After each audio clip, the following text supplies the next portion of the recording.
তিস্তার দুঃখ ঘুচল না এবারও। মরা নদীতে হলো না পানির সঞ্চার। বসতভিটা হারানো কিংবা ঘর ভাঙা মানুষের হারানো সম্পদ পুনরুদ্ধারের আশা আবারও রূপ নিল অপেক্ষায়। কাজ শুরু হবে জানুয়ারি 2026-এ।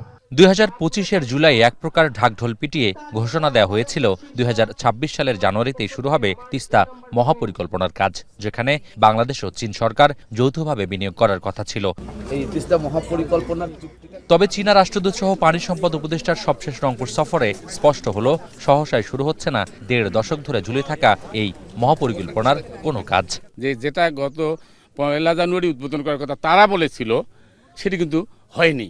কিন্তু আমরা জানি যে অতীতে রাজনৈতিক সরকার এই কাজটি এইভাবে ঝুলে রেখে করতে পারে নাই।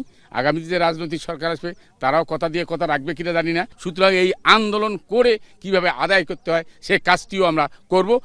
এতে অন্তর্বর্তী সরকারের স্বল্প মেয়াদে কাজের দৃশ্যমান অগ্রগতি না হলেও পরবর্তী সরকারের জন্য প্রকল্প এগিয়ে নেওয়া সহজ হবে বলে মনে করছেন নদী ঘিরে আন্দোলনের নেতারা। তিস্তা আন্দোলন এখন এই অঞ্চলের 2 কোটি মানুষের আন্দোলনে পরিণত হয়েছে।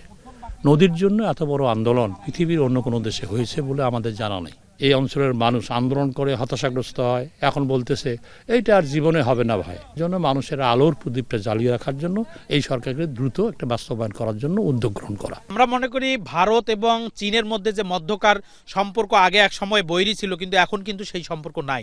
এখন তাদের সম্পর্ক বন্ধুত্বের দিকে গেছে। সুতরাং আমরা মনে করি ইন্ডিয়া এটাতে কোনো বাধা দেবে না, এটি কাজ শুরু করবে বলে আমরা বিশ্বাস করি। নদী ঘিরে নানা উন্নয়নের আশ্বাস ঝুলে আছে 1 যুগ ধরে। প্রকল্প বাস্তবায়নে 12,000 কোটি টাকায় ব্যয় অনুমান করে সমীক্ষা শেষ করেছে বাংলাদেশ। এর মধ্যে প্রথম পর্যায়ে চীন থেকে 6,700 কোটি টাকার ঋণ চেয়েছে বাংলাদেশ সরকার। সরকার আসে সরকার যায়, লম্বা হয় তিস্তা ঘিরে প্রতিশ্রুতির বহর। অন্তর্বর্তীকালীন সরকারের কোর্টে যখন তিস্তা মহাপরিকল্পনা বাস্তবায়নের বল, তখনও এই সরকার গোল দিতে ব্যর্থ। আবারও বল ঠেলে দেওয়া হলো নির্বাচিত সরকারের হাতে। তবে এই পরিকল্পনা কিভাবে, কখন এবং কোন উপায়ে বাস্তবায়ন হবে সেটির স্পষ্ট কোনো ব্যাখ্যা মিলল না অন্তর্বর্তীকালীন সরকারের উপদেষ্টার সবশেষ সফরে।